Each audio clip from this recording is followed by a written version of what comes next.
Le prieuré de Carluc est situé sur la commune de Céreste, dans le département des Alpes de Haute-Provence. Il présente un complexe médiéval bien conservé. Situation: ce prieuré se trouve à proximité de la Via Domitia, connue comme Via Publica, puis Camin-Roumieux, chemin de Rome, au Moyen Âge. Il fut l'une des grandes étapes, sur cette route qui menait d'Espagne en Italie, via la Provence. Ce lieu de culte reçut la visite de nombre de pèlerins et de voyageurs, attirés par la réputation de sainteté, attachée à son fondateur. C'est un lieu de culte, sans doute plus que séculaire à l'époque médiévale, puisque le prieuré jouxte une petite falaise, creusée de galeries, d'habitats rupestres, et de tombes anthropomorphiques, au pied de laquelle, sous un portique à colonnes, sourd encore, de l'eau de l'ancienne source sacrée, qui alimente un petit ruisseau à truites. Étymologie: la forme connue la plus ancienne du nom est in pago Carlioco, attestée dans une charte de 877. Elle dérive ensuite en Caricolu ou Carlicolu, XIe siècle, et Carlocus, XIIe siècle. Les formes les plus utilisées au XIIIe siècle furent Carluc et Carlué, qui est passé au provençal. Ces toponymes sont tous composés de la racine pré-indo-européenne car, signifiant pierre ou rocher. Selon Guy Baruol, s'y est ajouté le vocable latin lucus, qui désignait le bois sacré, ou le locus qui désigna, sous le Bas-Empire, un hameau, et qui prit le sens, au Haut Moyen-Âge, de centre de vie monacale. Les Féniers proposent une autre explication. Historique. Nécropole paléo-chrétienne. La chapelle est entourée d'une nécropole, qui a pu constituer un lieu de pèlerinage, où les premiers chrétiens cherchaient le repos, près de saints martyrs locaux. Une partie de la nécropole est placée dans une galerie creusée dans la roche, reliée à la chapelle. Quelques sarcophages ont été mis au jour en 1960 et en 1961. Fondation du prieuré. Le premier texte attestant de la présence d'un prieuré à Carluc est une charte de donation, rédigée en 1011. Elle fait état d'un legs doublon, fait à l'abbé Archaric, à ses successeurs et à ses moines, à Saint-Pierre de Carluc, ainsi qu'aux moines qui résideront dans le monastère à construire. L'abbé Archaric fut contemporain de la fondation de Saint-Pierre de Montmajour, qu'il dirigea avec quelques difficultés, et se retira à Carluc, où il mourut en 1021. Il y fit construire le prieuré Saint-Pierre, première des 3 églises que va compter ce lieu monastique. Il est d'ailleurs à souligner que, si son nom ne figure pas au nécrologe de Montmajour, mais que son culte se développa à Carluc, puisqu'au XIVe siècle, il y était fêté le 16 février. En l'état actuel des recherches, et de la documentation, s'il est impossible d'affirmer que l'abbé de Montmajour fut le fondateur du monastère de Carluc, au début du XIe siècle, il en est très certainement le rénovateur. Contemporain d'Étienne d'Agde, évêque d'Apt, qui lui aussi fit reconstruire sa cathédrale ruinée par les Sarrasins, il dut à sa demande, entreprendre la même chose à Carluc. L'apogée. Le prieuré dépend de l'abbaye de Montmajour, à partir du XIIe siècle, et avait également une douzaine de prieurés sous sa dépendance. Il subsiste la chapelle Notre-Dame, mais les chapelles Saint-Jean-Baptiste et Saint-Pierre ont disparu. Classement. La chapelle et une partie des restes du prieuré font l'objet d'un classement au titre des monuments historiques.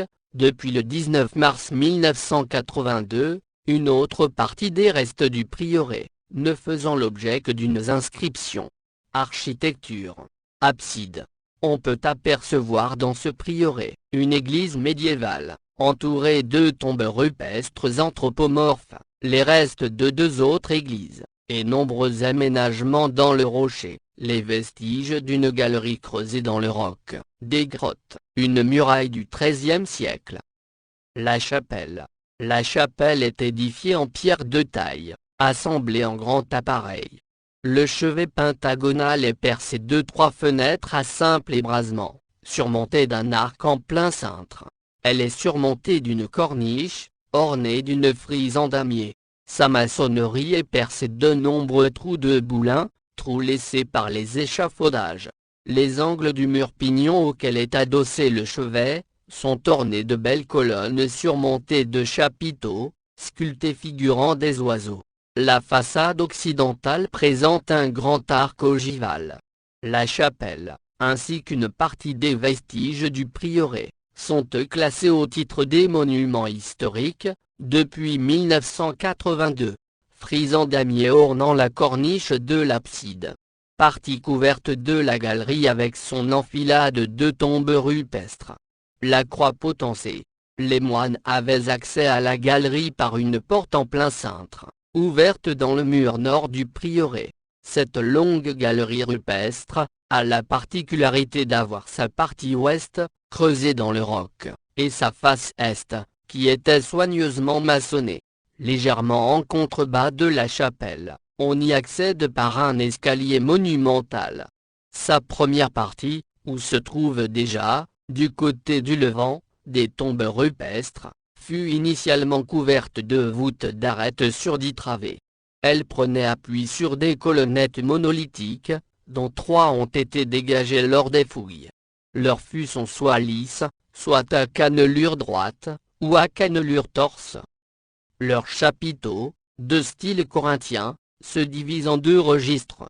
Le premier ne comporte que des palmettes, le second, plus riche, mêle palmettes, feuilles d'acanthe, entrelacs, et setera. La seconde partie, toujours profondément creusée dans le roc, a conservé son mur au levant, sur lequel apparaissent des marques de tâcherons. Il est percé de 4 portes, qui donnent accès à l'extérieur, ou dans les anciens bâtiments conventuels. La banquette orientale a été creusée, pour recevoir des tombeaux anthropomorphes. Ils se succèdent tout le long de la galerie, et dans ces derniers mètres, ce sont la banquette et le sol, qui ont servi à creuser des tombes. Dans cette partie nord, s'ouvre une porte permettant d'accéder à l'église Saint-Jean-Baptiste, une autre permet aussi de rejoindre l'extérieur, par un couloir creusé dans le rocher. Sur une des parois de celui-ci, a été gravée une croix potencée. Les vestiges de Saint Jean-Baptiste de Carluc. Signe symbolique de l'union. L'union fait la force, sur une paroi de couloir, conduisant au baptistère Saint Jean-Baptiste de Carluc. Chapelle Saint-Paul de Saint-Michel. L'Observatoire. En tant que grand prieuré de Saint-Pierre de Montmajour, Carluc avait sous sa dépendance nombre de prieurés ruraux en Haute-Provence. Il y en avait 4 à Reillanne, Sainte-Marie, Saint-Pierre, Saint-Denis et Saint-Siffrin, s'y ajoutait pour le diocèse d'Aix, celui de Saint-Trophime-Avimus. Dans le diocèse d'Apt, on relevait les 2 prieurés de Vien, Notre-Dame de Mérigue et Saint-Pierre de Tos, ainsi que celui de Sainte-Croix-à-la-Hauze. Le diocèse de Sisteron en comptait 6, Sainte-Marie de Redortier, Saint-Vincent de Liman, Saint-Paul, à Saint-Michel. L'Observatoire, Sainte-Marie et Saint-Véran, à Aubenas, et Saint-Martin de Renacat, à Saint-Martin-les-Eaux. S'y ajoutaient 5 autres prieurés du diocèse de Riez, Saint-Donat, Saint-Pierre de Gréoux, Saint-Sauveur et Notre-Dame à Vinon, et celui de Saint-Pierre de Rousset.